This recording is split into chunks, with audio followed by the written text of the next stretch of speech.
Hey,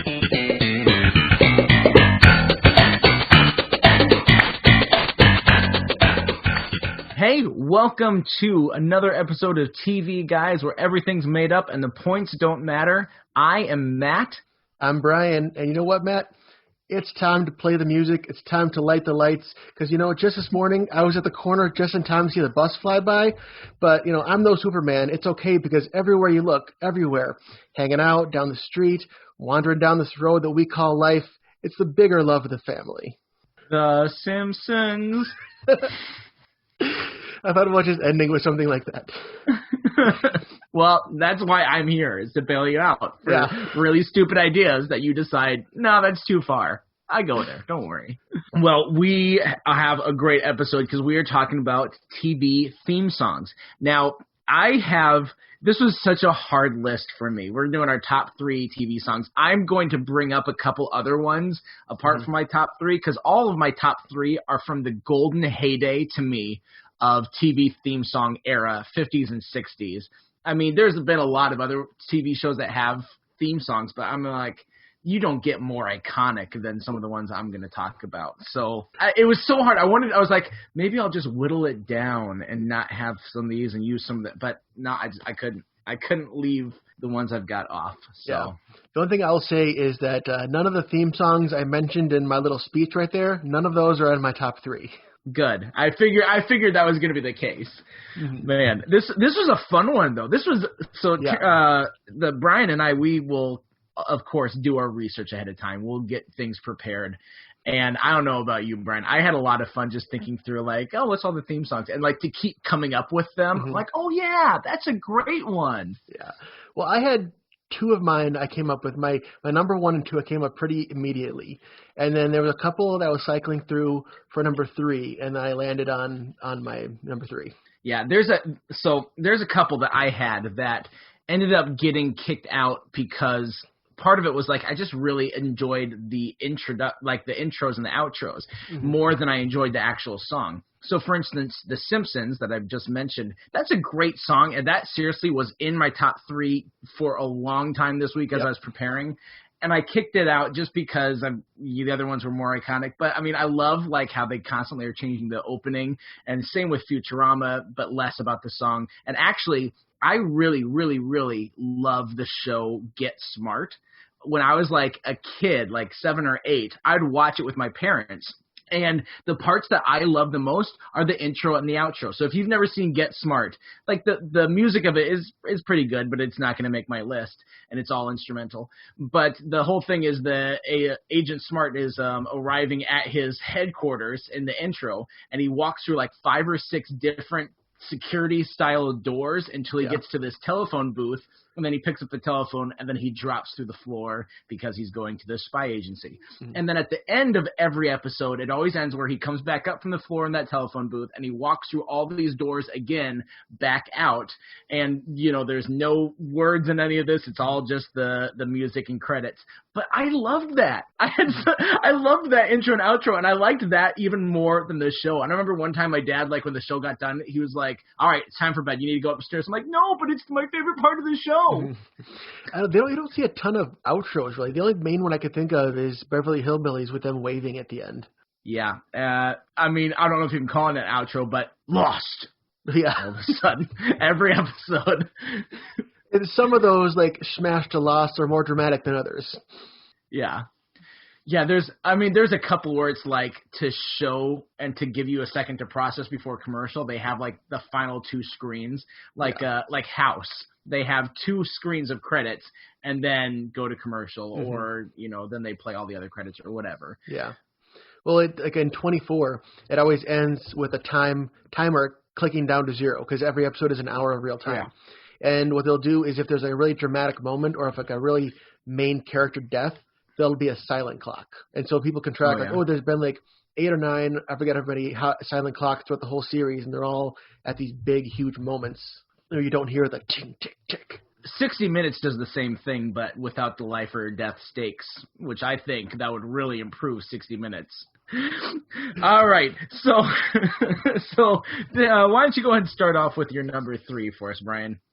All right, my number 3 is one that you ask pretty much any millennial, anyone our age, they will still, no matter how long it's been since they've seen an episode, they will still be able to tell you every lyric of the song, which is Fresh Prince of Bel-Air.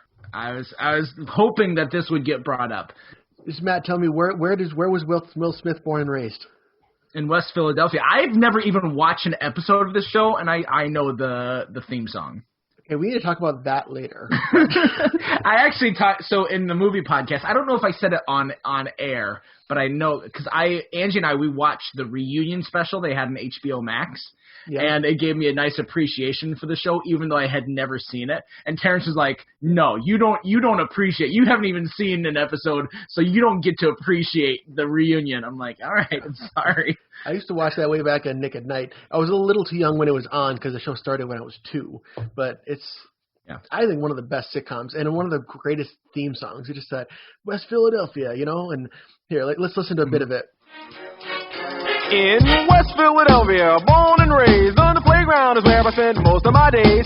Chilling out, maxing, relaxing, all cool and all, shooting some b-ball outside of the school. When a couple of guys who were up to no good started making trouble in my neighborhood. I got in one little fight and my mom got scared and said, "You're moving with your auntie and uncle in Bel Air." Yeah, it's just so iconic. Like, even just the lettering of the names where it looks like they're being spray painted on, and just the beat to it. And you know that this is, like, Will Smith himself was a musician before he was an actress. So this is like him doing what he does best, which is, rapping and making up a song about it. And it's one of those where you get the whole premise of the show in the theme song. Okay, he was in Philadelphia. He went to his aunts and uncles. Looks like they have a big house. Like, you get it. So, like, if you miss it, you're wondering what's going on. Okay, I get it from the theme song, which I think I appreciate when there's a premise to get. Yeah, that's one of the things that's like, I don't know if that is a huge part of the win column, but for most of the time, these shows, the theme song, that they tell you what's going on in the show and they set everything up, like some of mine that are going to be on here, like, that's a huge boost to the show. And so, like, you can come in at any point and you know exactly what's going on with the show. Yeah. I think that this is a great thing too, like looking at the reunion of seeing how Will Smith would get the crowd energized before the show would happen. I mean, late night TV shows, or late night talk shows, they do this where they bring out a comedian so that people are already laughing. Any TV show that films in front of a live audience, they have like a hype guy. But Will Smith would go out and he'd really get that energy level up. And according to the cast, they're like, this is unlike any other TV show that they had seen, where the energy level was just insane. And so you see a bit of that actually in the theme song, because the energy that Will Smith brings into the theme song sets the stage for you to really enjoy the show. Yeah. And it's just one of those great shows. Like, it's kind of along the same lines of, like, your Full House and Family Matters, and the fact that, like, it's about, these young kids learning lessons, but it's not as cheesy. Like, they deal with real issues, and, like, you can see them as real characters. And it just, the humor is really good. Like, Jeffrey, the butler, is he's amazing. He's that guy who just pops in and will just, like, he doesn't care. Like, even though he's employed by them, he will pop in and make fun of Uncle Phil for his weight. He'll make fun of Will for being dumb. He'll make fun of Carlton for being short. Like, he'll just roast everybody all the time. You brought up, like, Full House and Family Matters too, and if you thought it was bad that I hadn't watched any of Fresh Prince when I was a kid, I never watched any Full House or Family Matters either. It wasn't until I was like 26 that I saw an episode of Full House. I still don't think I've seen a full episode of Family Matters. Okay. Well, I think Fresh Prince is the best out of those 3. Growing up, my house was a big Full House house. I do still have a bunch of VHS tapes, which we used to tape the original airings of Full House. And so if you pop those into an old VHS, you can actually watch them, and they'll go to commercial break and they'll say things like, "Hey, we think that Senator Bill Clinton is going to win the election." We hope. I actually had a friend in high school. She was about 4-5 years older than I was. She had cystic fibrosis. Her make-a-wish was to get a walk-on role on Full House. So she has it recorded. She was on the show with like 1 or 2 lines. And it's like, hey, good for you that you got. And of course, she like brags about that to everyone. I would too. Yeah. So here I am bragging about it on her behalf. Yeah. And did you know that somebody we both know was actually named after a Full House character? Who is that? Michelle, your wife's cousin Yeah. Apparently, she told me that her parents let her older sister name her, and they named her after Michelle from Full House. That's hilarious. I don't know what else to say about the Fresh Prince theme song, going back to that, but I don't know. I was like, I can't let the TV theme song list go by without Fresh Prince being on it. Yep. So my number 3 is one that anyone can guess from just 2 snaps. The Addams Family. Yep. The Addams Family. That is a song that has made it through the years. It doesn't quite set up things as well as Fresh Prince, but I mean it gives you the idea of who the Addams Family is. You got your whole thing, but it's so catchy and it's so simple, and it works on piano, it works on harpsichord like Lurch plays, and you even like in the new movie that they just had, which wasn't that great, but whatever, it's a kids movie, who cares? It's still like that theme. You can't do the Addams Family without that. You can't think of the Addams Family without that theme. It is so tied to those characters. And like, I love, I thought of the Munsters theme too. I love the Munsters theme as well, even before Fall Out Boy sampled it a few years back for one of their songs. But I mean, this was the song. This was the theme song of the Monster Family and TV shows. I guess there's only 2 that competed for that. All right, well, let's listen to a bit of that. The Addams Family, their house is a museum. When people come to see them, they really are a scream. The Addams Family. Neat. And yeah, I have those lyrics memorized. Not everyone does. They're like, they're creepy and they're spooky. I'm like, no, it's kooky, mysterious and spooky. Get on my level. I never saw the newer one. The newer animated movie? One, yeah. You don't have small kids, so you don't really have a need to. I think the shelf life of that movie is 10 years old and under. Yeah. Well, I loved growing up. Before I saw the original show, because obviously that was before our time, I saw the Addams Family and Addams Family Values from the 90s, those movies. And I really liked those movies. I remember I rented them from Mr. Movies way back in the day all the time. Yeah. I love every single actor who has ever played Gomez. Like, all of them. The original Gomez from Addams Family is, of course, he set the stage and set the precedent. But Raul Julia in the movies does a fantastic job, and Oscar Isaac does a really good job in the animated as well. Too bad the story sucks. That's it. For me, Gomez always got overshadowed by Uncle Fester, especially when it's Christopher Lloyd. Yeah, Christopher Lloyd was a great Fester. This Fester was, I remember there was actually, now that I think about it, I didn't even think about this until there was a Addams Family on ABC Family. They did that for a few seasons that I remember as a kid, and I watched that. And maybe that was the one that I don't really like the Gomez. I don't think I liked anyone. I wasn't super impressed by anyone in that show. It's extremely forgettable and boring, but. All right, so my number 2, okay, I knew right from the start there had to be a Power Rangers theme in there somewhere. So I was thinking, do I go like with Zeo, because it's got that like Zeo part? No. Do I go with Turbo, because the season's not that great, but it has that whoa, whoa part, which is really cool? Or do I go with In Space, which has the beat drop with In Space, then bam, it hits it. I thought about like Time Force, Dino Charge, a bunch of these ones. I had to bring it all the way back to the original Mighty Morphin Power Rangers. Oh, yeah. It's one of the most iconic theme songs, and just like with Fresh Prince, if you're looking through like the first season when we had all the dialogue, you know right from the start, okay, teenagers with attitude who don't really have any attitude, but that's for another story. And then Rita's escaped, so you get it. And then all of a sudden the theme song, it really hits hard. Yeah. Yeah, and it's really good. It got that guitar riff in it, and then comes back whenever they get the Megazord out. It's just whenever they need to amp up the tension, they bust out that theme song, and it's one of the best theme songs. Well, why don't we listen to it here? Yeah.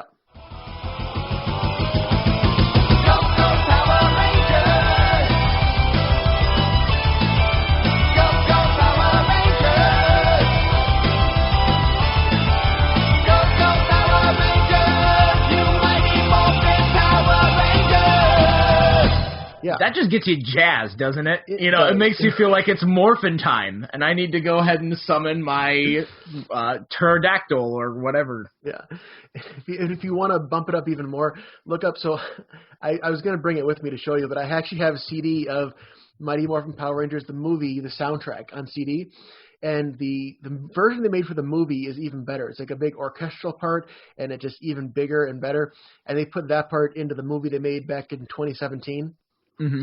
And it's like I said, it's just one of the hardest, best theme songs that I can think of. Yeah. Like, it just gets me pumped every time. Like, I could listen to the song without watching the show, and I'll still listen to the entire thing, even like the full version with the second verses and all that kind of stuff. Yeah, and every single Power Rangers, let's be honest, every single Power Rangers episode followed the same formula that and so they establish what the problem was going to be, then the big baddie comes and they fight him and they defeat him, but then he gets huge and then it's like, oh no, all is lost. Wait a second. Cue the theme music, not all is lost.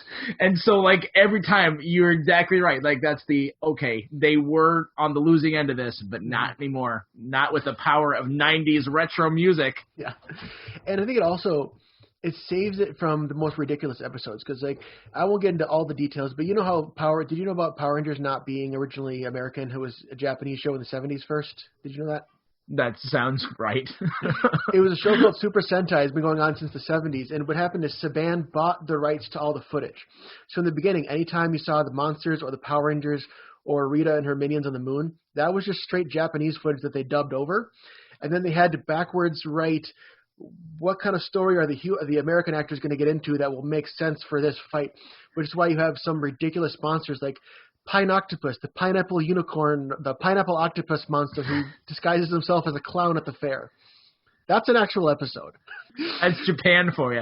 Japan, gosh, America only came close to rivaling Japan's craziness in the 80s when everything was like cocaine fueled. Japan, they did all this sober. Like, it can be the most ridiculous plot, but then still at the same time, like, you're 7 years old sitting at home with your cereal, you're like, all right, they're getting the theme music on, they're getting the Megazord, and it saves it every time. No matter what.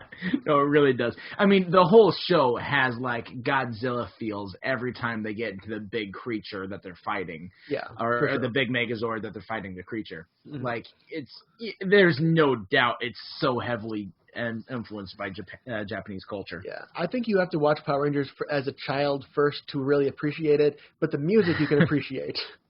Yeah, it's funny to watch it now and feel like, oh my gosh, we liked this? I mean, not you. You clearly were excited. You had all this ready to go about the Power Rangers theme. So exactly. All right, Matt, what's your number 2?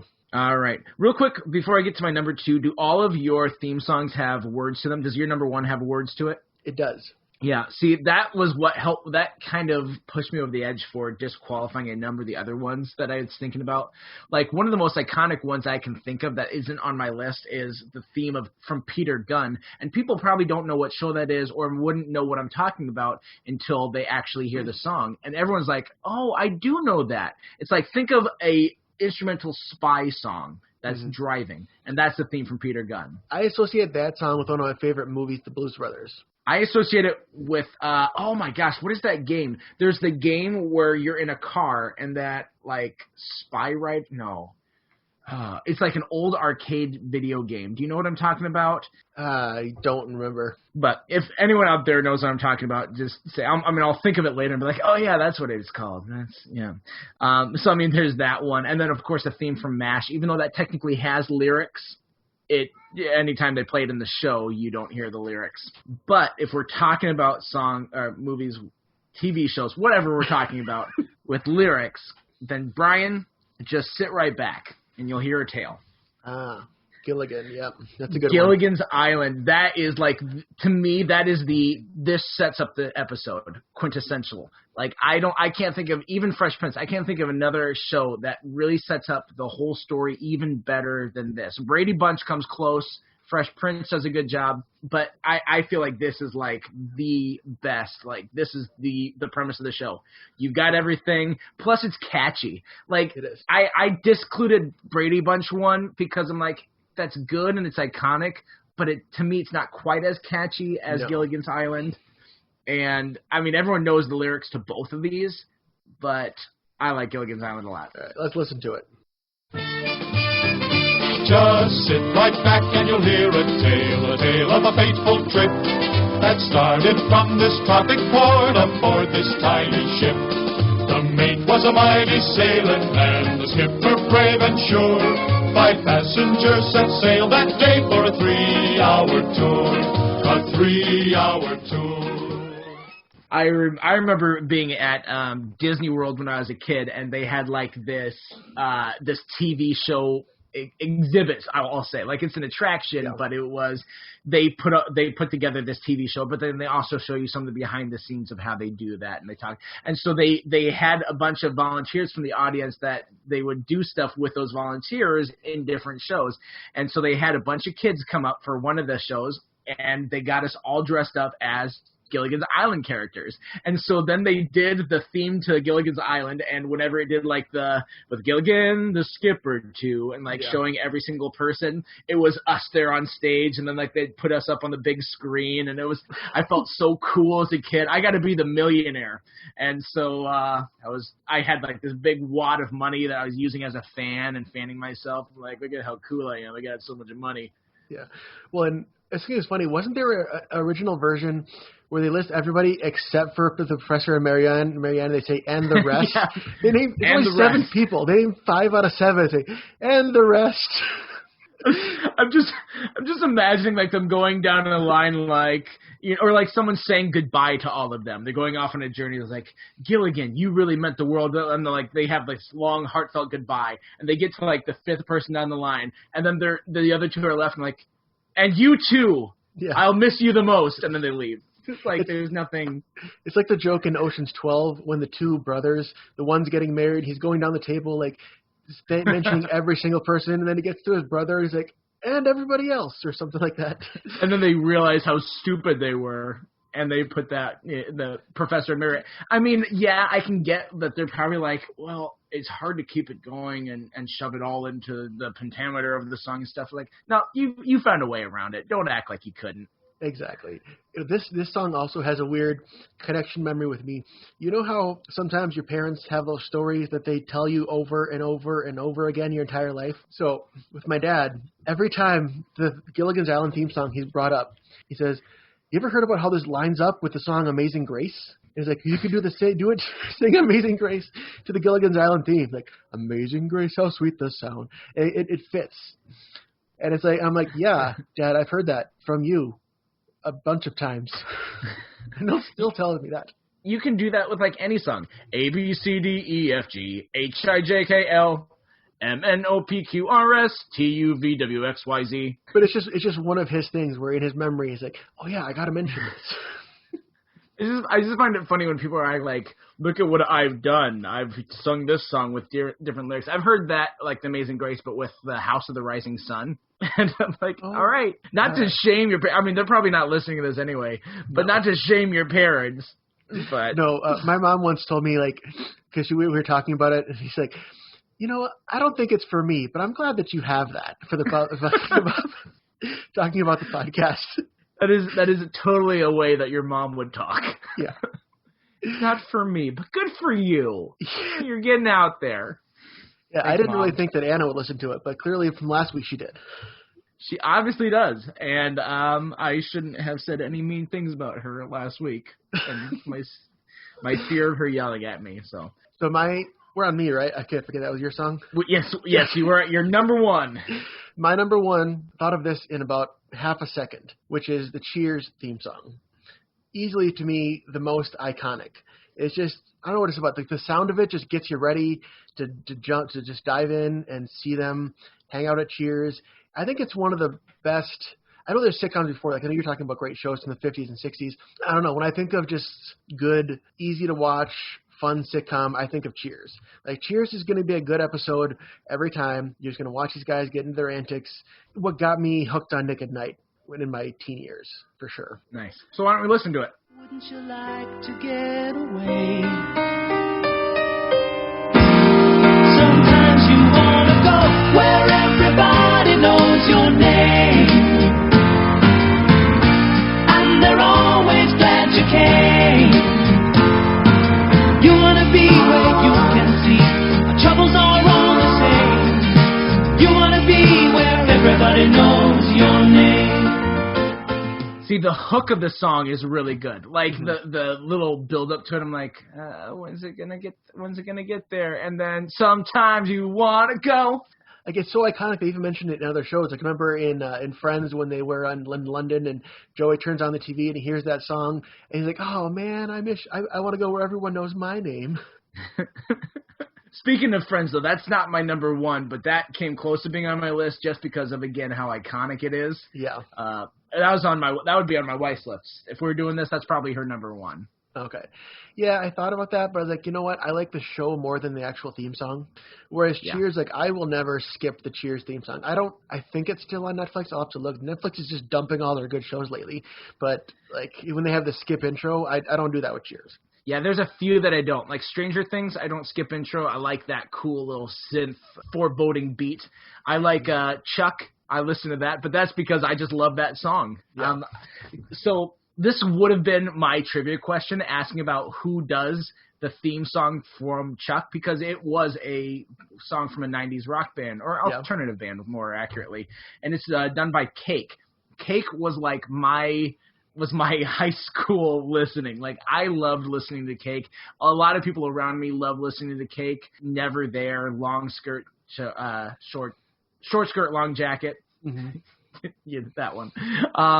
But I love listening to Cake. And so, real quick, before we get to my number one, I want to tell a quick story that I forgot to talk about last week. This will be the last week, I think, that we talk about Chuck for a little bit.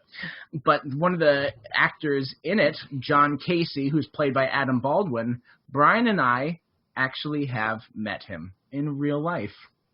We were at one of those Comic-Con convention things. Oh, I remember going to that, yeah. We met a couple people there. We didn't really meet him face to face. We didn't meet the Green Ranger. What's his name? Tommy? Jason David Frank, who plays Tommy. We saw him. We're pretty close to him, but we never actually were able to get up there and talk with him. We talked with Lou Ferrigno. We talked with Adam Baldwin, and I think James Hong, right? I don't remember the third one. It was weird because, like, at that time I hadn't watched any of Chuck, so like I didn't realize who that was. So I go up there and I'm like, this guy, because I've seen both Chuck and Firefly and Serenity. I'm like, I love both of these, and then like he was nice because every other person was like, you have to pay and get a signature, in order to be able to talk to them. You have to pay whatever amount, and he was like, well, as long as there's not a line, you can come up and talk with me, and then once there's a line, you got to move on. I'm like, that's completely understandable. I get it. So I talked to him for like 20 seconds. I was just like, what are you doing now? And he's like, oh, I'm on this new show on TNT. I don't even remember what it was because it sucked and it didn't last at all. But sorry, Adam Baldwin, if you're listening. He's my biggest fan, so I'm sure he's listening. Yeah. Also, since we did the episode where you had me watch an episode of Chuck, I've started from the beginning. I'm only 3 episodes in, but I have started watching Chuck. It's become my new late night show. Nice. Yeah, we've started rewatching. We're about halfway. We're after the Christmas episode of the first season, which the second season's Christmas episode was way better. Super good. Yeah. One more thing, just jumping right back to the Cheers theme song real quick. Oh, yeah. If you listen to the full version, you ever listen to the full version of the Cheers theme song? I have before because it's popped up on my Discover Weekly for Spotify settings. Okay. Towards the end, it's just one of the best parts. There's a saxophone solo where I can't do it, so I'm just going to put a little bit of it in right here again. No. I want to hear you. I want to hear you try the saxophone solo vocally. Go. All right. And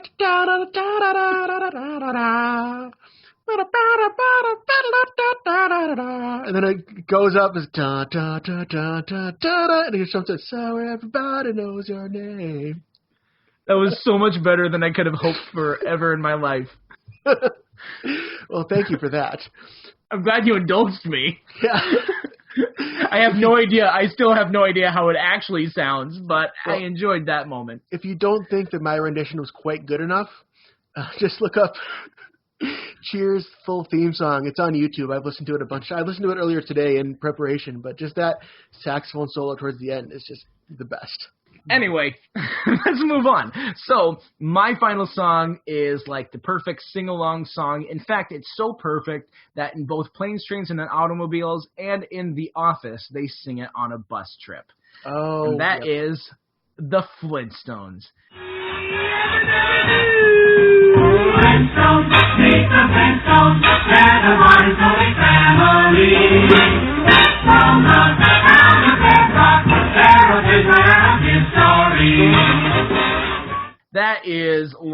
like, that gets you energized. It's so much fun. It's so peppy. It's so exciting.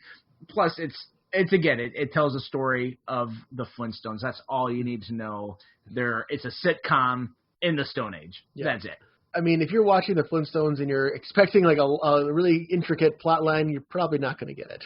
Yeah. This was another show that had outro and intro. That, you had the intro, of course, with the Flintstones theme song. And then at the outro, when they're all done with the TV show at the drive-in theater or whatever, and then they're all going home, and then they get home, and then the cat locks Fred out, and then the Wilma! And then, if I can mention the Flintstones movie from the 90s, has what I think the best and worst casting in the same movie. Because, first of all, for the best, can you name anybody who's better as Fred Flintstone than John Goodman? Oh, no. No way. I mean, the guy that they got from Yes Dear, like, yeah, he's a fine act, he's fine, whatever, but he's not like John Goodman was built for Fred Flintstone. Exactly. Even though it was based off of Jackie Gleason. Yeah. But still. Yeah, but then the worst one. Who thought it was a good idea to cast Rosie O'Donnell as Betty Rubble? Mm-mm. I mean, even Rick Moranis, like, he was not the type of for Barney, but he really committed himself to acting, and he like did a good job impersonating Barney. He wasn't like the perfect 100%, but way better than freaking Rosie O'Donnell. I know.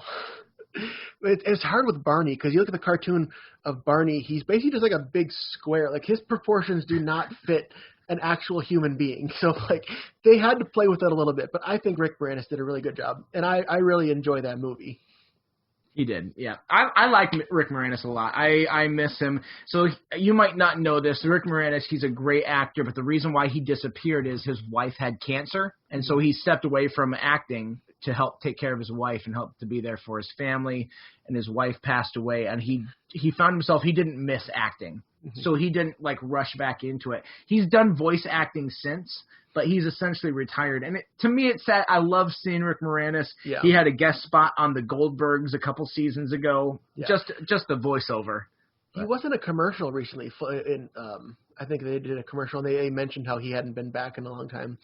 But he didn't even come back for a cameo in the new Ghostbusters movie, which I think they offered him a cameo, and he said, "No, I don't need to do that." Yeah.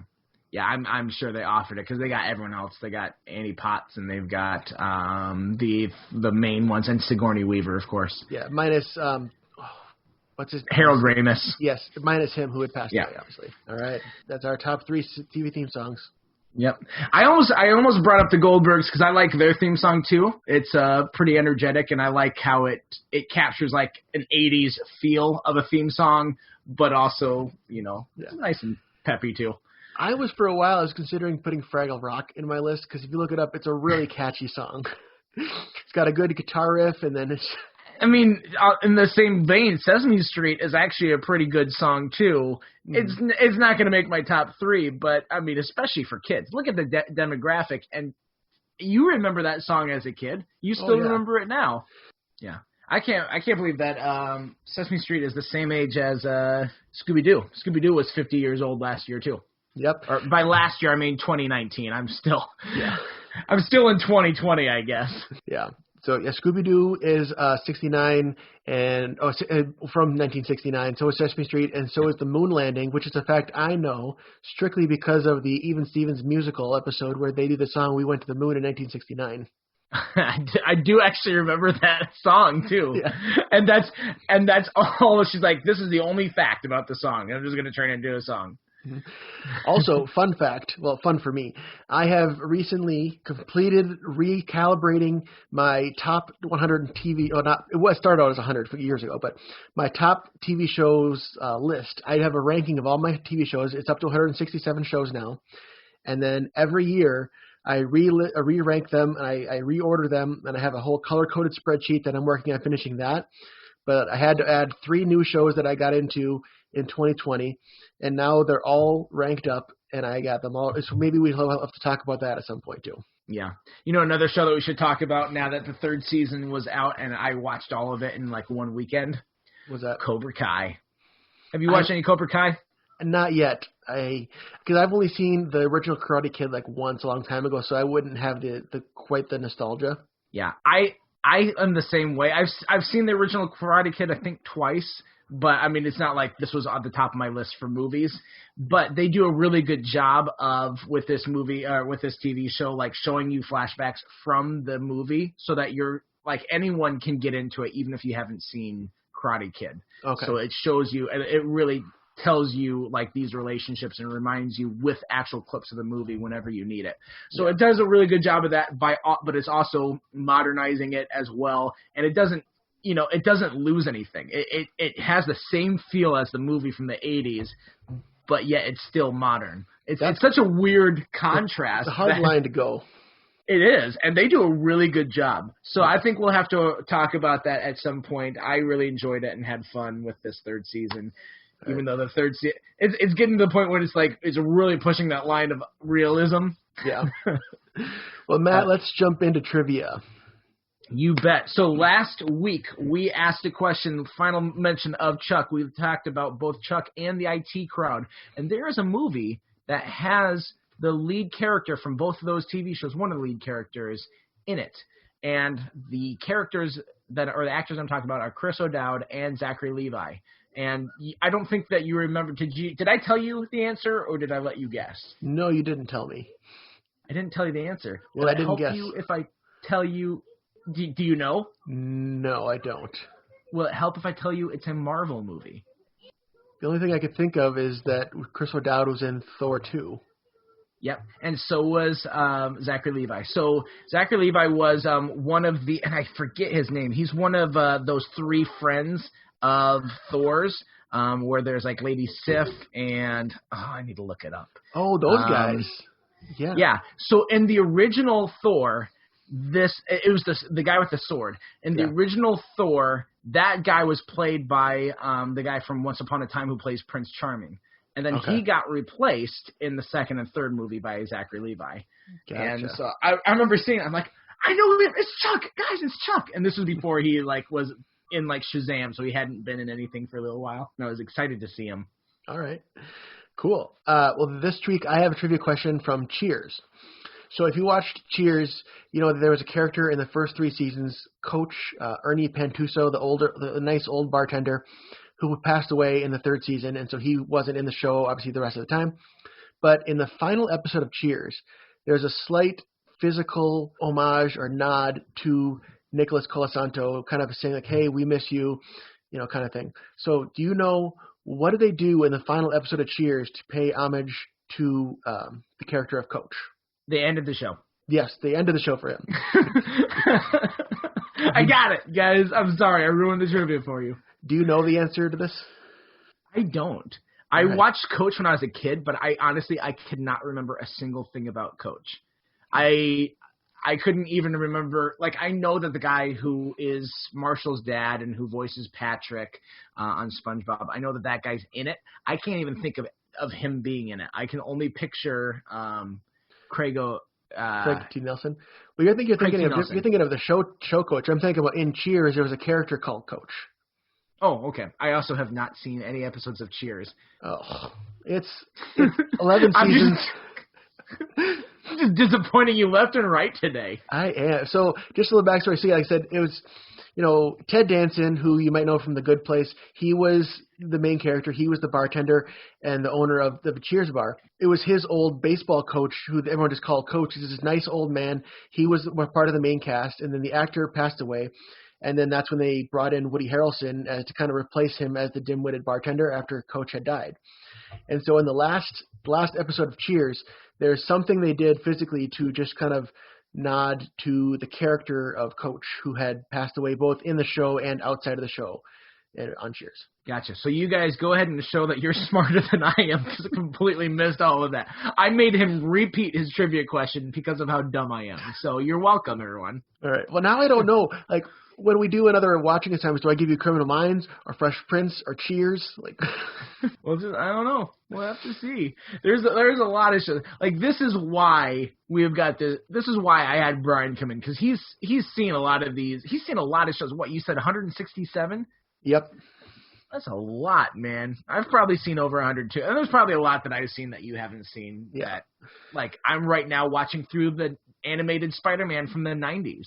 So I don't know if you've ever watched that, but I'm digging it. Well, speaking of shows we both like, why don't you tell us what we're doing next week? Next week we are talking about The Mandalorian. So if you there are going to be major spoilers in that, so go ahead and get it out of your system to watch all 16. I think there's 8 episodes per season, 16 episodes. So. Go ahead and watch all 16 of them. That'll only take you 8 hours. No, 16 hours. These are our long episodes. It'll only take you a half a day. You're fine. Because we are definitely going to spoil the fact. I'm gonna censor that out so that the listeners didn't hear what I just said. But I wanted to get your reaction to me just completely blowing the spoiler.